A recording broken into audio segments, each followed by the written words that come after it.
ان کا ہجر تو دوہرا ہو گیا تھا۔ وہ دوبارہ اپنے کمرے میں چلے گئے تھے۔ شاید اس کے کمرے میں انہیں اس کی یاد ستاتی ہوگی، جبکہ ان کے کمرے میں ماتا جی کی یادیں ہوں گی۔ مگر یہ لمحہ تھا کہ وہ ان سے روٹھ گئی تھیں۔ پہلی بار وہ ٹھیک سے اس دن سوئے تھے جب انہوں نے اسے اپنے ساتھ لیٹ کر سونے کو کہا تھا۔ اس رات اس سے لپٹ کر گہری نیند سو گئے تھے۔ تو اللہ نے دن کو معاش کے لیے بنایا اور رات کو آرام کے لیے۔ نیند کے لیے دن کا وقت اور اپنی ذمہ داری پوری کرنا، لوگوں کے حقوق ادا کرنا، فرائض کی ادائیگی، اور رات نیند اور آرام کا وقت خالصتاً آدمی کا اپنا ذاتی وقت، اور محبت بھی بہت ذاتی چیز ہے تو اس کے لیے رات ہی کا وقت ہونا۔ رات آرام کا وقت، رات محبت کا وقت، رات پردہ پوش۔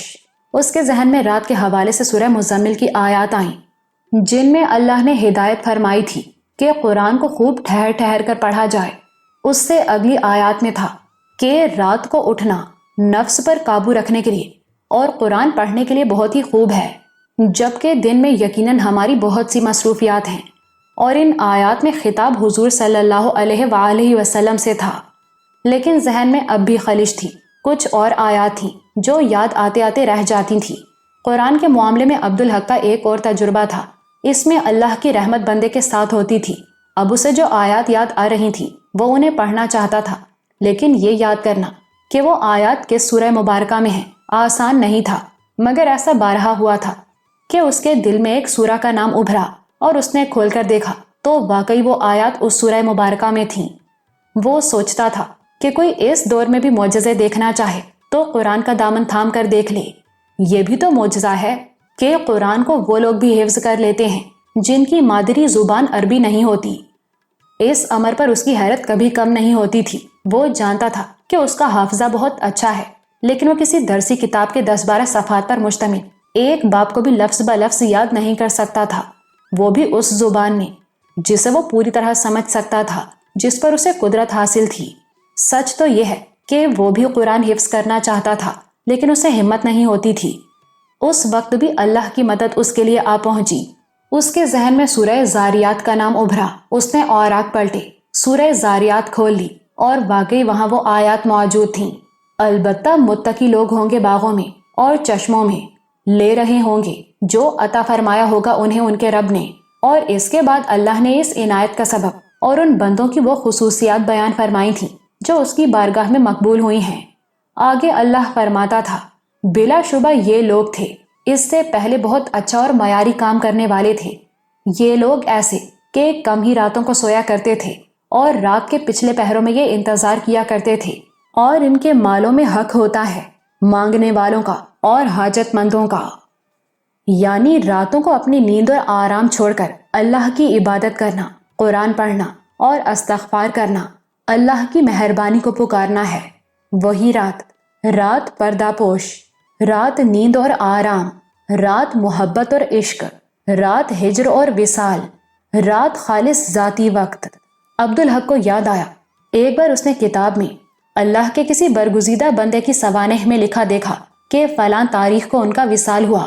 یہ وہی عرصہ تھا جس میں وہ عشق و محبت کو سمجھنے کی کوشش کرتا تھا اور اردو شاعری اس کے زیر مطالعہ تھی۔ یہ پڑھ کر اس کا ذہن الجھا تو اس نے اردو کے استاد سے رجوع کیا جو کہتے تھے کہ کوئی الجھن درپیش ہو تو مجھ سے کلاس کے باہر اس پر بات کیا کرو۔ استاد اس کی بات سن کر مسکرائے۔ یہاں وصال کا مطلب انتقال ہے، انہوں نے کہا، لیکن وصال اور انتقال میں تو بہت فرق ہے۔ اس نے اعتراض کیا تھا، یہ تصوف کی اصطلاح ہے، عشق حقیقی سے تعلق ہے اس کا۔ استاد نے وضاحت کرتے ہوئے کہا، دیکھو جو بندہ اپنے رب سے اور اس کے رسول صلی اللہ علیہ وآلہ وسلم سے عشق کرتا ہے، اس کے لیے یہ زندگی، دنیا میں یہ قیام در حقیقت ہجر ہے، اور موت اس کے لیے موت نہیں، اپنے محبوب کا وصل ہے۔ وہ رب سے جا ملتا ہے تو یہ تو وصال ہوا نا۔ وہ چند لمحے سوچتا رہا، اندر ہی اندر وہ اس بات سے پھڑک گیا تھا، لیکن پھر اس نے اعتراض کیا، تو وہ محبوب سے ملنے کی آرزو پوری کرنے کے لیے خودکشی کیوں نہیں کر لیتے؟ استاد مسکرائے، وصل بہت بڑی نعمت ہے بیٹے، اور بڑی نعمتیں یوں ہی تو حاصل نہیں ہوتی، یہ تو عشق کی کسوٹی ہے۔ ہجر ہی تو درجہ عشق کا تعین اور اس کی تصدیق کرتا ہے۔ محبوب ہجر میں مبتلا ہو کے عاشق کو جانچتا ہے۔ اب سوچو، اگر کوئی اللہ سے عشق کرتا ہے تو زندگی کو یعنی محبوب کے ہجر کو تو تسلیم کرے گا نا۔